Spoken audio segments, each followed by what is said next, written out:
What's up, folks? Hey, does it make sense if this thing is sideways, or is it better upright, like this? Skinny screen, wide screen. Thoughts? No thoughts. I'll take it. It seems like a landscape would be better, you know, because you could see me more, but I don't know. And then the comments would be sideways. Skinny's good. Thanks. Appreciate y'all. This is cool, man. Alright, I know some of you people.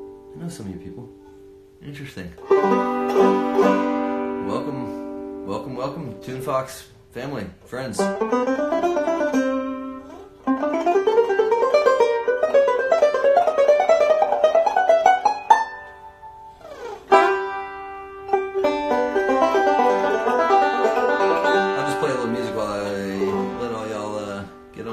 What's up? A little shucking the corn a time or two. How about that? What's up, Jake Sheps? Chris Laquette?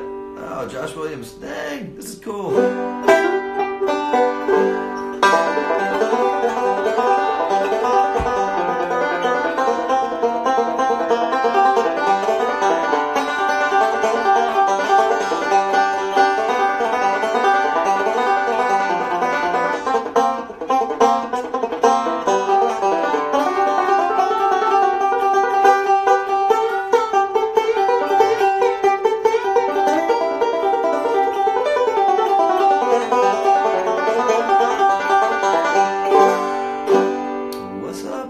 Oh, hey, what's up, Dorothy? You got a banjo out?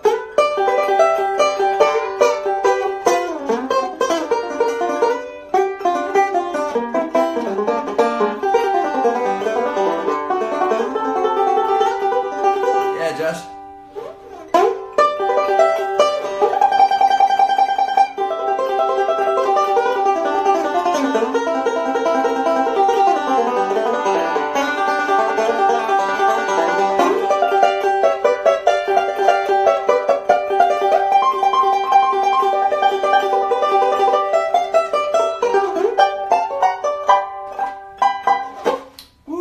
This is cool. Oh, but did you leave these 3 nails, Dorothy? You could have just picked with those 3. I mean, I don't know if you can handle a what's that, 7 down 3 up nail situation, but it could be pretty cool, or at least the left hand, you know. Anyway, yeah, this is cool, man. Welcome, Toon Fox folks. Anybody thought of that one yet? Man, this is cool. Yeah, so thanks to Bennett for, you know, throwing it on here and having me. Oh yeah, I was gonna try and mention trying to write like well, whatever. I don't know how to do this. It's my first time, but I am gonna talk about some warm up techniques and some stuff to maintain some of your for all you banjo pickers out there. Some things to keep you as you, like, you know.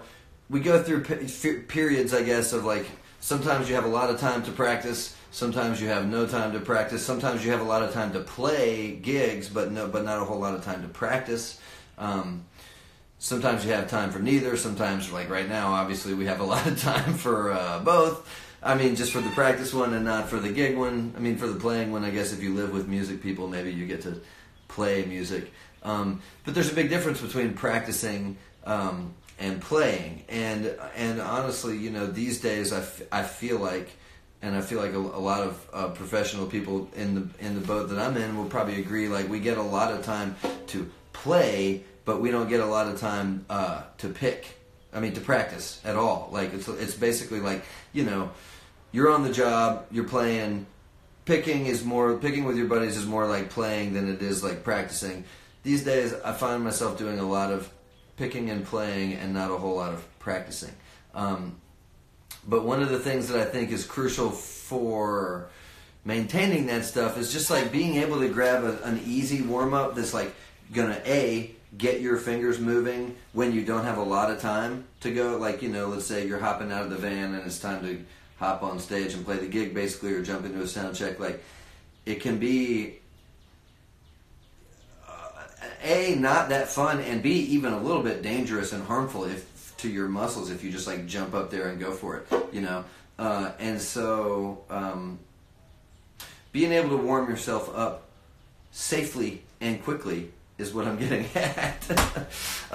So for one of those, so like the way that I like to do that, and the way that I think makes a lot of sense, is just like slow stuff with a metronome. You know, I know it's like super zen stuff. People want to like hop on the instrument and go really fast. That's not really the way. Like, if you want to go fast, you got to be able to go slow and clean. And if you can go slow and clean, you can warm yourself up safely. Man, there's a lot of people coming on. None of y'all heard what I just said, probably. That's okay. I'll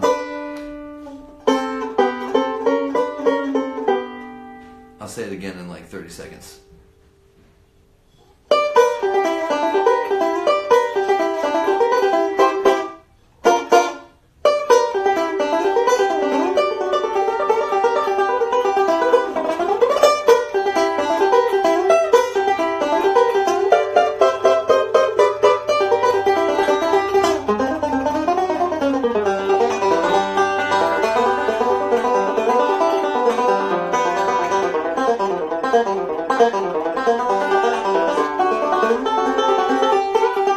Yes, Dorothy, it is super zen.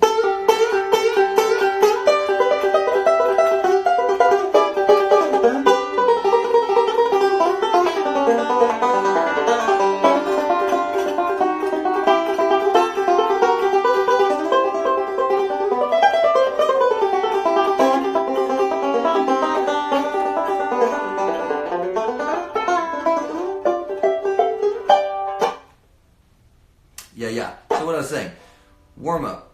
Being able to warm yourself up easily and quickly without doing anything crazy and without going super fast and strange out of the gate is a good way to go. So one of my favorite things to do is take a metronome, be it like 70, 75, and somewhere between 70 and 80. If you're feeling pretty good, like 80 might be pretty cool, but if you're feeling pretty cold, 70 might be pretty cool, because we're going to be dealing with subdivisions. So it's going to feel slow at fast, but then we're going to work up to larger subdivisions, and then the difference between 75 and 70 and 75 starts to make a difference when you're talking about 4 notes between clicks versus 5 or 6 or 7 notes between clicks, right? So let's just go with 70 for fun. Nice and chill. Where are we at here? 70 clicks a minute. Hopefully y'all can hear this while I'm playing too. I wish I could. Is this gonna work? No. It's not. Sorry about that. Okay, let me just put this metronome back together here real quick. It's a good metronome though. You notice, came apart, didn't stop clicking. I could be a rep for QuickTime brand metronomes. Takes a licking and keeps on ticking, literally in time. So like 70 beats a minute, and I'll just do like basically. Oh yeah, and so here for those of y'all that just got on. My name's Kyle. Welcome to TuneFox.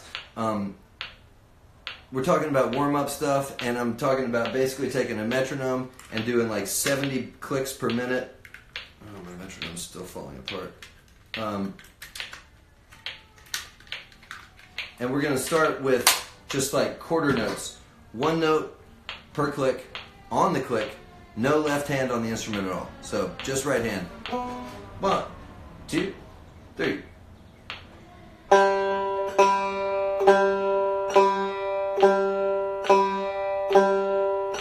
I'm just going thumb index right now. But I could thumb index, thumb middle.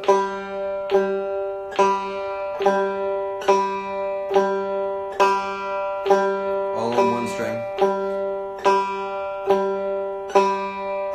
Now let's say like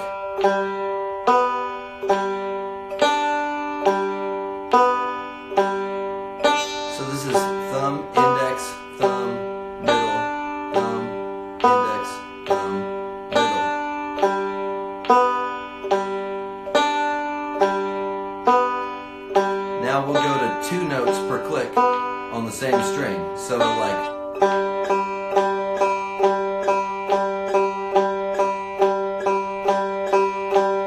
hopefully you can still hear that metronome clicking while I'm playing.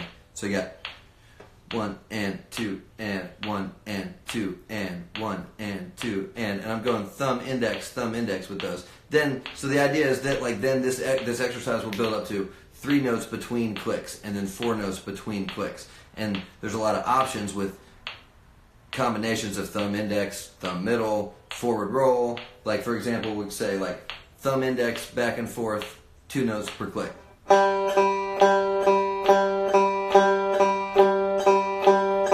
Now a forward roll on 1 string, 3 notes between click. Now forward roll 3 strings.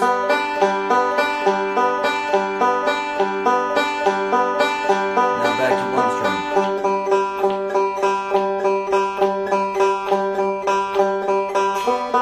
Change strings.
Six is easier again because you're back to just 2 groups of 3.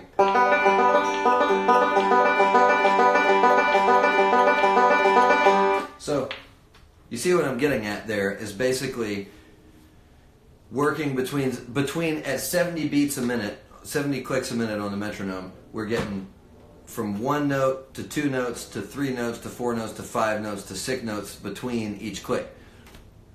And that, like, basically while you're doing it, if you just really focus on the distance between each note, it's like you just get in the zone. I just did it for like, whatever that was, 2 minutes, a minute, or 2 minutes or something like that, 4 minutes, I don't know. But if you get into it, you can do it for like 20 minutes, man, and you'll just be like lost in it. and really, really focusing on the timing, the distance between each note. And there's a million different roll patterns that you can use for each one of those. I think that giving it much more rules than that is going to be tough, you know, because it's a good opportunity to stretch out. And with this hand, you know, again, no left hand on the instrument there, so it's like by going slow and focusing on those subdivisions, I think you're going to get more out of 3 minutes of that as a warm-up than you are sitting down and trying to play Fireball Mail as badass as you can for 3 minutes and then be like, cool, I'm ready to go, you know. You got to go slow to go fast. So yeah, and then like another thing that I would do is, like, let's say after you know, anywhere from 5 to 10 minutes of like 1 string to 3 strings with just the right hand and some of those patterns. And if the 5s are tougher for you, you don't have to focus as much on the odd meters, you know. But the 1 obviously, and then the 2s and the 4s and the 6s, and 3 too makes a big difference. 5 and 7 get a little bit tougher. But then a lot of times I will then start to play Fireball Mail at that slow tempo with the metronome. So let's say we've been going along at 70 beats a minute. Let me get this bad boy turned back on.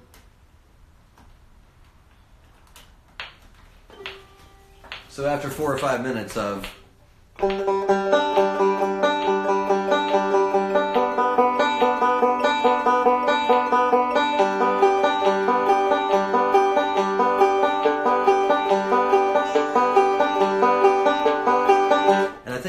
it's important to say about working on, chill this metronome for a second, working on this exercise also allows you to really focus on relaxing this hand. It's a big part of being able to play this stuff fast and play this goofy ass instrument that we play, is being able to be really, really relaxed, especially at the high tempos, because tension comes out in your playing and you can hear it when somebody's tense. It's not fun to listen to. And B, it's physically demanding, and if you're doing this every day, and you're clenched up, you know, when you're playing the clenched mountain back step, man, we need to be playing the relaxed mountain back step, alright?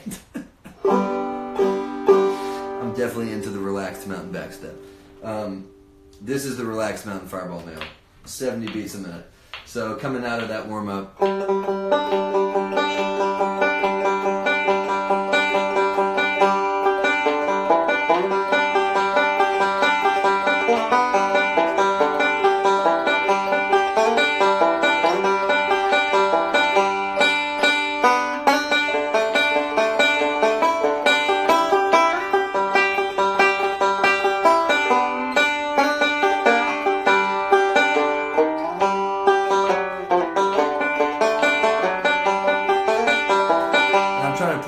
super straight.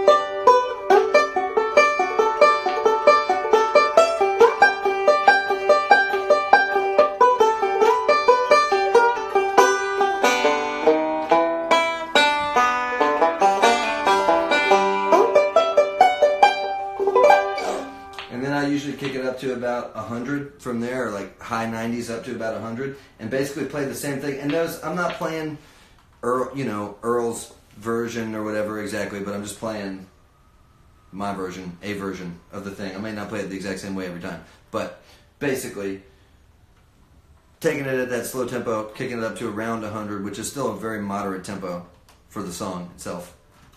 Where you at?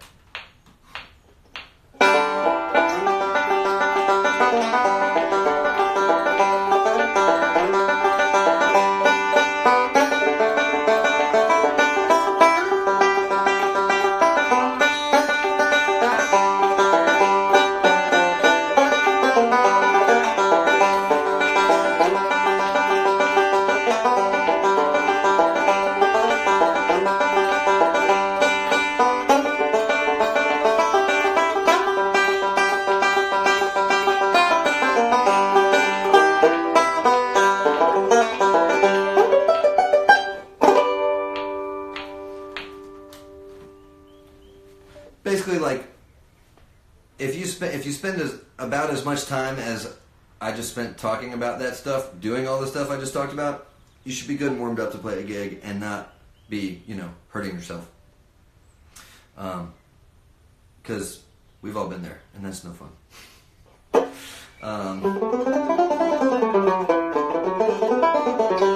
Any questions? Any questions? Thoughts? Wide open? Maybe,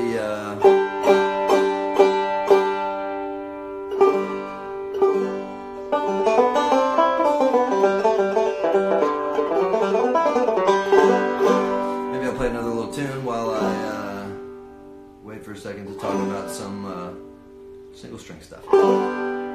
Yeah.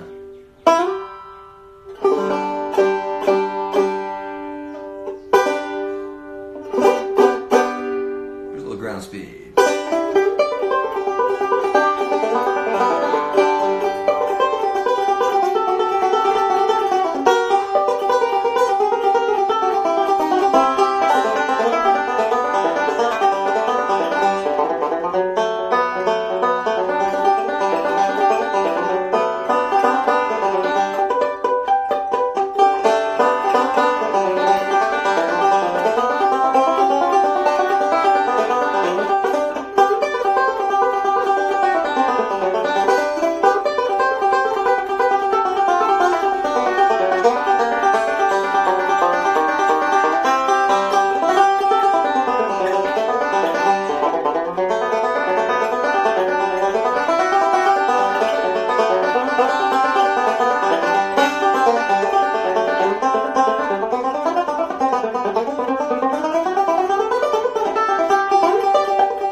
Thanks, Austin. Appreciate you, buddy.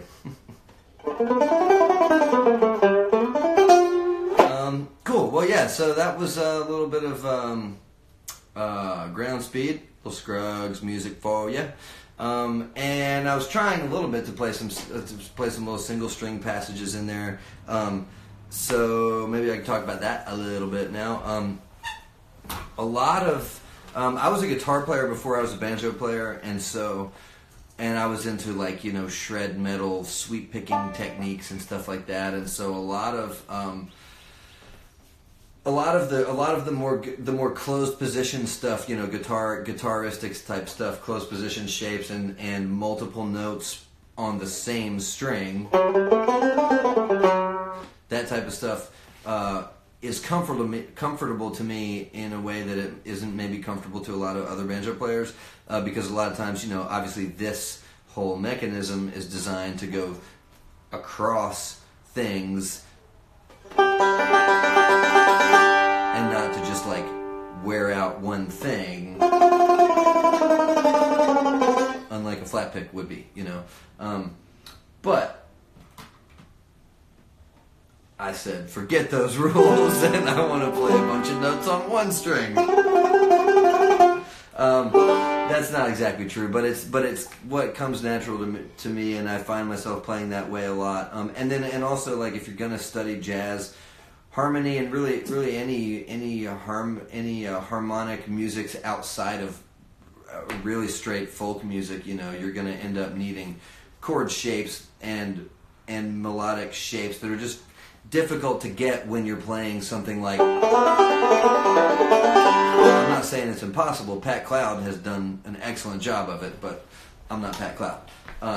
So for me, a lot of the stuff comes out, a lot of that harmonic, heavier harmonic content and sick shreddy licks, bro, is accessed by way of single string playing stuff. And so one of the things, like when I was studying at Berkeley for a while, Matt Glazer, who's a professor up there, basically before you could do, the first thing you had to be able to do for him in class was to play Turkey in the Straw in all 12 keys. And if you couldn't get past playing Turkey in the Straw in all 12 keys, then go back home and come back next week and we'll talk again. We'll see how many keys you got now.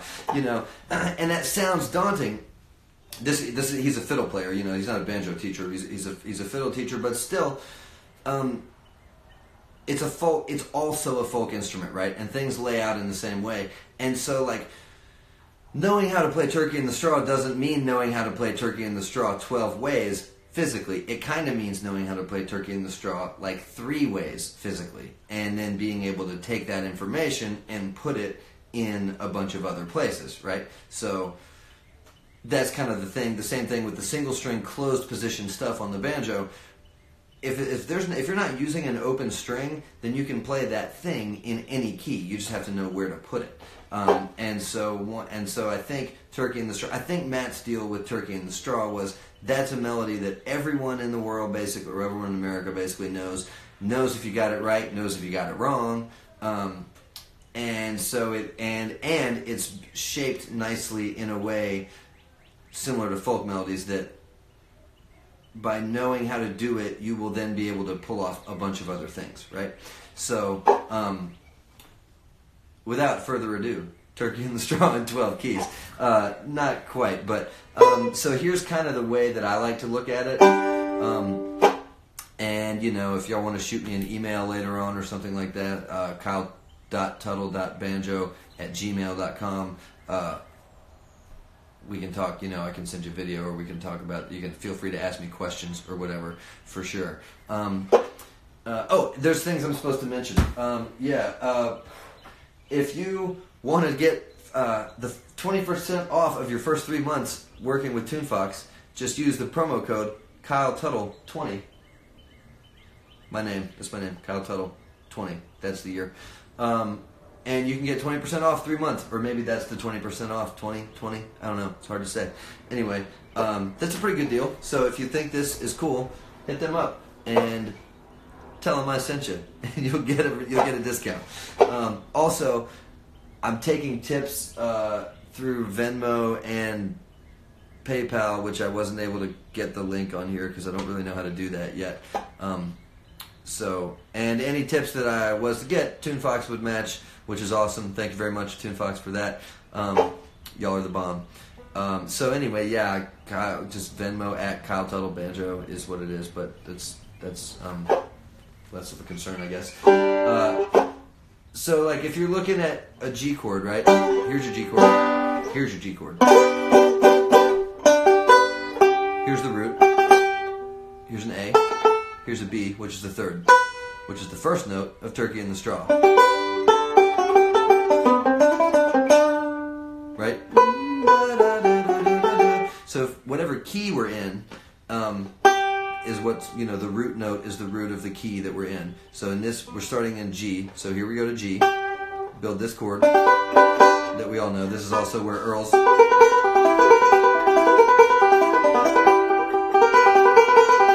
Right? So you got that.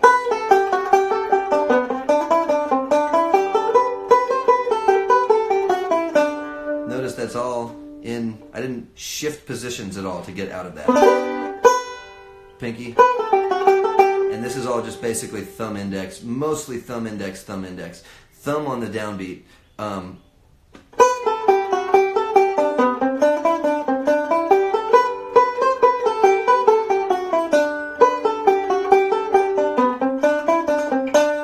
And now we have to shift up to a D up here, a B and a D on the 12th fret. Right? Sorry.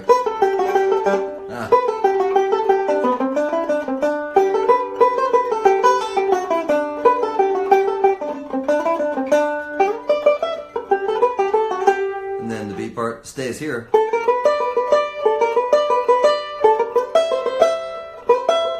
Now we gotta shift again, just real quick. Or just stretch.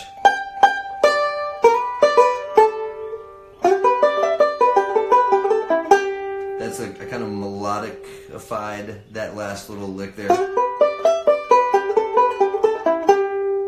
That's not the exact melody, but I'm making some compromises for the shape. Because it's a little banjoistic, right? It's kind of a nice, after all that closed position.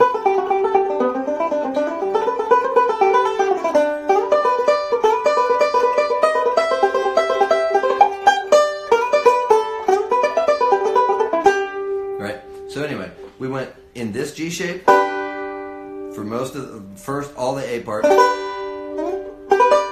In here, this G shape for the start of the B part. C. And right? So, given the fact that that was in a G, and a G,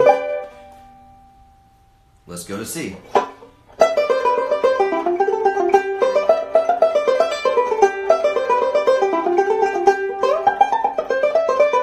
What I'm playing doesn't look any different. It's just in a different place.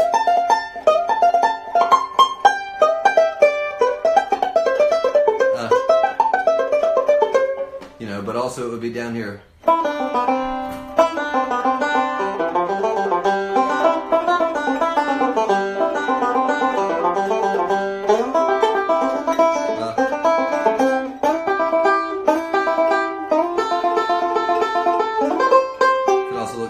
Like this. See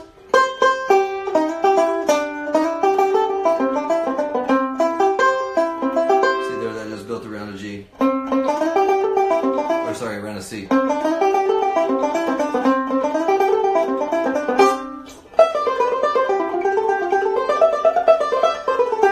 Right, and so when those ideas are closed, they can go anywhere. So, like what Matt would do, for example, when Matt would talk about playing it in all 12 keys, you would work the circle of fifths or fourths, you know, like descending in fourths essentially. So like starting in G.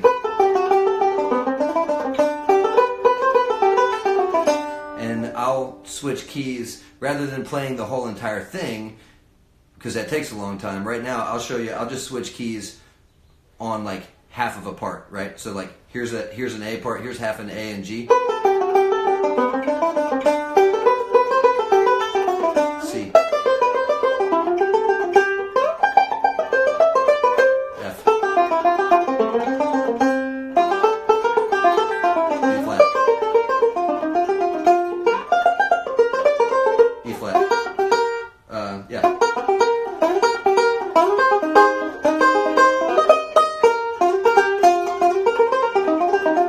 Next would be A flat.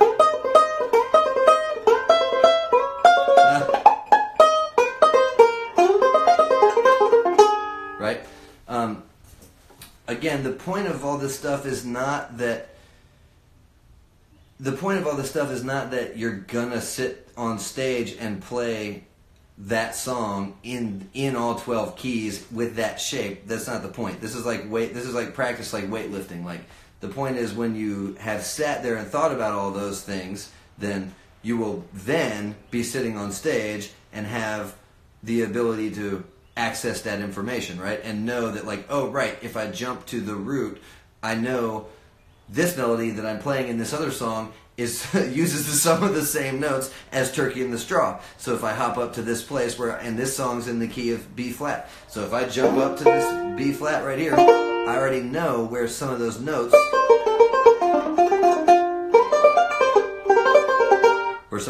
are. Does that make sense? That's kind of, or at least that was my takeaway from working those exercises that way with Matt. You know, it was not that you're going to sit on stage and jam those things, but that you're getting a roadmap for the neck, which you will then use when you're on stage. Another big thing, and there's a video like this. There's a video about this on my website. If you go to kyletuttle.com, there's like a drop-down menu, and you can check out a couple different videos, lesson videos, a couple articles I wrote for Banjo Newsletter a few years ago that have tabs and all that fun stuff on there. And then there's also some pentatonic scale exercises. And one of those, I'll just show you real quick because it's a nice combination of single string and pentatonic type stuff ideas, right? So like if you're in the key of G, here's that G again, right? If we build down the chord, root, fifth, third, there's a G. So if you go shift from this G, even though you can play, if you make a shift from the G to an A with your middle finger on the second string,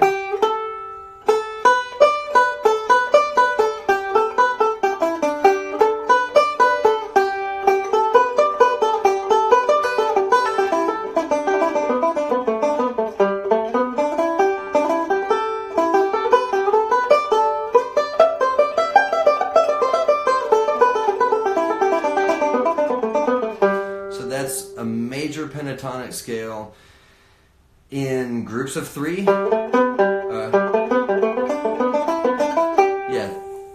Groups of three ascending. Next group. Next group. Next group.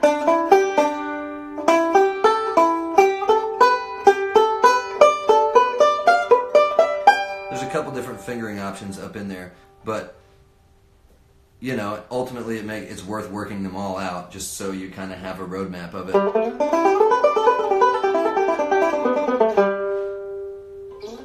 So like I was playing ground speed, like another thing that I think it's worth doing is like figuring out where some of this stuff fits into tunes, right? Like I was playing ground speed earlier in the intermission between ideas in this session. So right, like we start ground speed.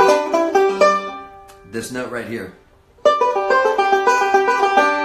That's ground speed, right? So we got a G chord position with a D on top, then like a passing C, A minor vibe, G chord again. That's for one from Turkey in the Straw, right? So.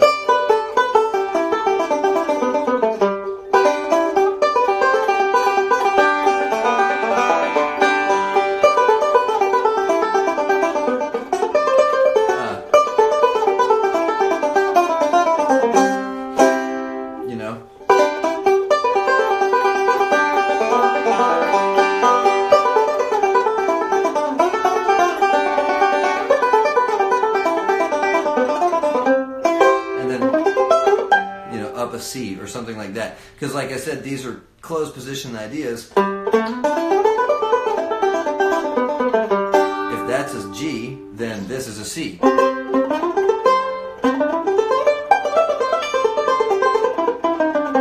D. Oh, right there I just grabbed, rather than I grab the F sharp on the 5th string.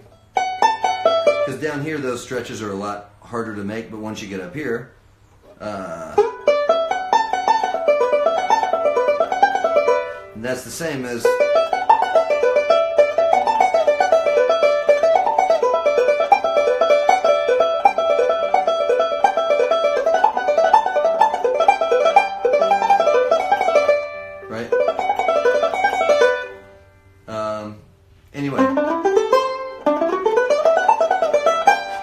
back to G.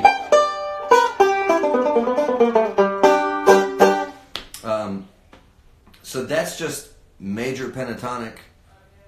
That's just major pentatonic stuff over G chord with some shifts.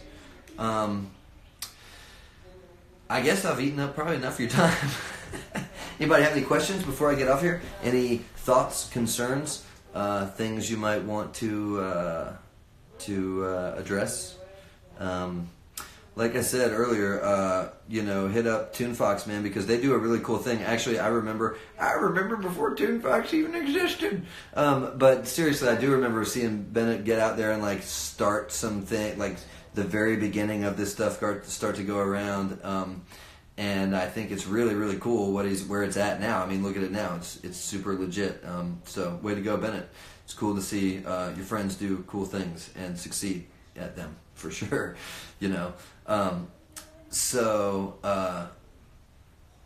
This is cool. TuneFox is great. Yeah, 20%. If you want 20% off of your first 3 months, use the promo code KyleTuttle20 and you'll be good to go. Y'all holla if you're he's an old show bill for a never mind. If you have any questions, man, anybody, if you got any questions, give me a shout. I'm always happy to answer banjo questions just for fun. Kyle.tuttle.banjo@gmail.com. That's it. And I think Venmo at Kyle Tuttle Banjo, or I think Bennett was kind enough to drop my PayPal link on there, so that's super cool. Appreciate that, man.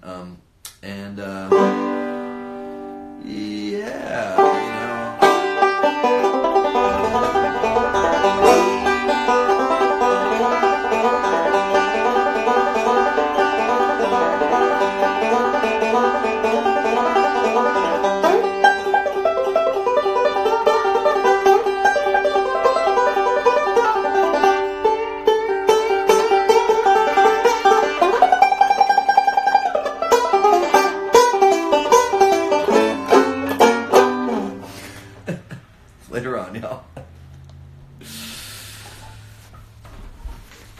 Am I sure I want to end the video? Yes.